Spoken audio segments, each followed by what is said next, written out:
aim is to build a company that aids in the education and awareness of financial products, services, and promotion of good financial management.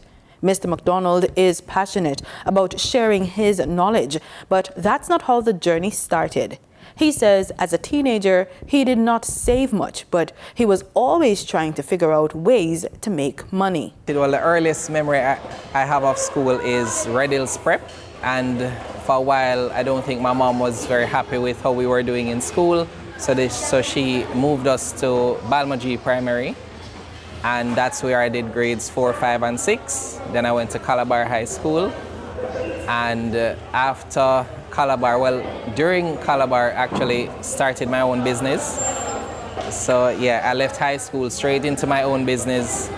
And then at around 2010, I went to university. I was fixing computers on evenings, weekends. I'd spend, the whole night trying to solve a problem. And so I'd be doing that for my classmates, for teachers, and then they would refer persons to me. So I'd be making trips to fix their computers. If they weren't able to pay me, I'd fix it for food. So yes, I remember going over to Portmore to fix somebody's computer for a whole box of pizza. So that was my pay. I just knew that I needed to eat food, and if they were able to pay me in food, I'm good. So you met your wife.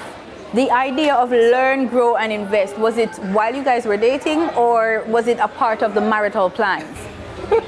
So actually, I met her through my first business. I met her when I went to fix her computer. So that's how we met. We've been together for 20 years this year, been married for 14 years, and Learn, Grow, Invest is just about 6 years old.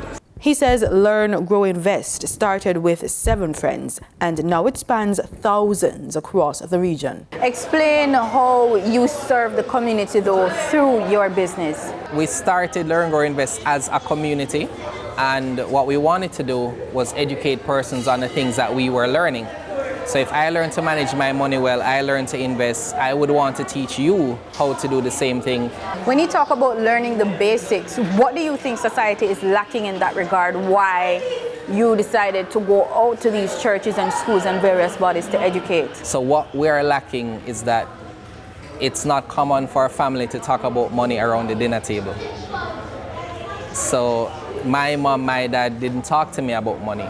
They told me to save, and that was it. They didn't teach me about investing. They didn't teach me about the power of managing money well.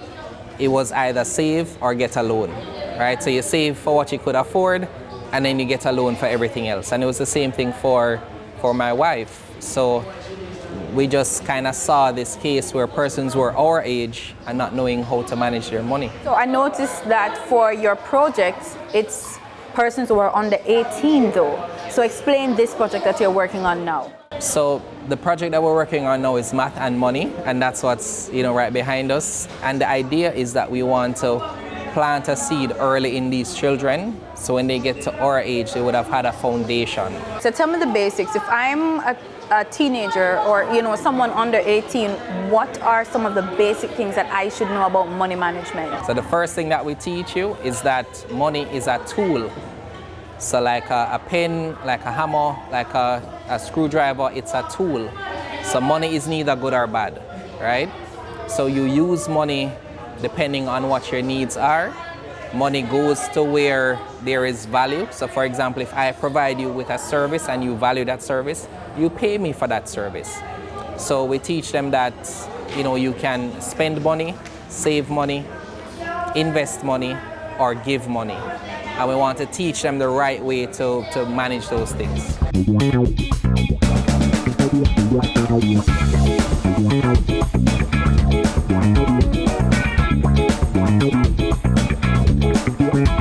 We're here in Tivoli Gardens. Are you stopping here? Where have you been? Where are you headed? Our goal is to see this in every single school all across the Caribbean, every single community. We want it to be commonplace for parents to teach their kids about money, but they can't teach them what they don't know. So we're starting with children, sure, but our hope is to reach everybody. Maybe these children will go home and encourage their parents to pay more attention to their finances. Maybe word will spread and the churches will reach out, the schools will reach out, because We want to change an entire generation. We want, 10 years from now, 20 years from now, it's commonplace for us to talk about money. It's commonplace for us to understand, how to calculate the interest on a loan, how to, know how much something really costs us, and to also know the power of investing. Because if we encourage them to invest now, 10 years from now, 20 years from now, they'll have a better start to their life than we did. It's during these years is when they're forming their perceptions of the world. They're learning about money. They have gotten their lunch money, trying to decide what to do with it. They're thinking about their career. They're thinking about what's next.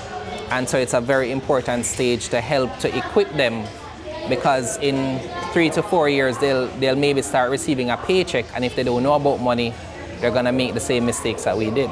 The CEO of Natty Platforms Limited provides technical support. It's going to take everything that Renee and Jermaine covers in the financial literacy workshop, and we're going to gamify that. Gamify just means that we're going to use things that you'd find in like video games, points, challenges, a leaderboard, all of that. And we're going to create a treasure hunt, right? We're going to create a digital experience using the content from here as well as at the location that we're going. So the kids are going to sit here, they're going to learn about savings, investing, all of that. Then we're going to travel to Heroes Park, where they're going to be placed in groups with tablets and our very own Adventures mobile app. And that's what they're going to use to answer things about the heroes and the persons buried in the park, as well as answer questions with money. So we've seamlessly integrated the financial questions with the history and the culture of Jamaica.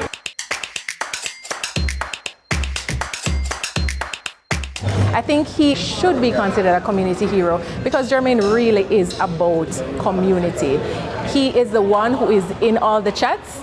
We have a Telegram group of over 2,500 persons, and he can be found in each of those subgroups, managing the conversation. He's the one that is trying to bring people together. He's the one who insists that we meet in person every single month, just so that we can maintain that bond and that others can benefit from that mutual relationship. He is genuinely one who cares about others. He wants to elevate others, and he wants to continue being someone who can be looked up to. He consistent, and this is the part that a lot of people don't see.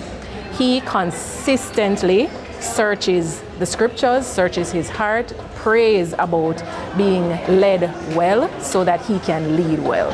So we actually have an academy right now. You do? Yes. So it's called Learn, Grow, Invest Academy. It's a website. So learngrowinvestacademy.com. And our plan is to put a combination of free and paid courses. So courses like what we're doing here will be free for any person to access. Once they sign up, they'll be able to access that course, because at some point we realize that we may not be able to reach every single person. But if it's online, persons can spread the word, sign up for free and access it. And then maybe the little more advanced courses we'll charge a small fee for, and you'll be able to access those. But right now we're willing to partner with anyone who shares that goal with us of reaching and impacting children, impacting our community, and impacting Jamaica. So Dollar is here to support the Math and Money Challenge by donating $5,000 to each teen, starting their investment accounts to get them formally enrolled in the financial sector. What's the reception been like?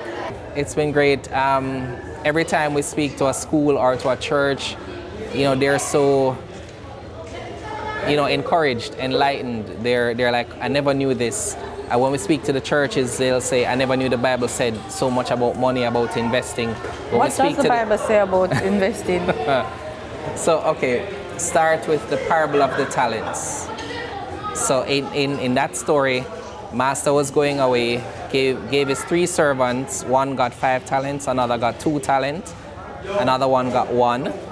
And so the master went away for a little while, came back.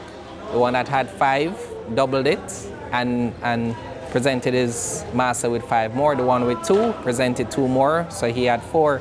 The one with 1 hid it because he was afraid. So in the story it says the master commended the first 2 servants and said, well done, you have been faithful with a little, you'll be blessed with more. And then the one that hid it, he was scolded, for hiding it, for being passive with it. So what we say to persons is that this story is a message for us to actively engage with the resources that God has blessed us with and provide a return. Like, we are stewards of the money that God has blessed us with.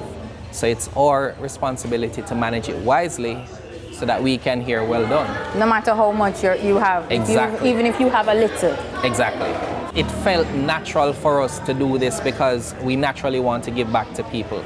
So we are also, leaders at our church. We teach Sunday school, we teach Bible study. So it's just natural for us to want to help people.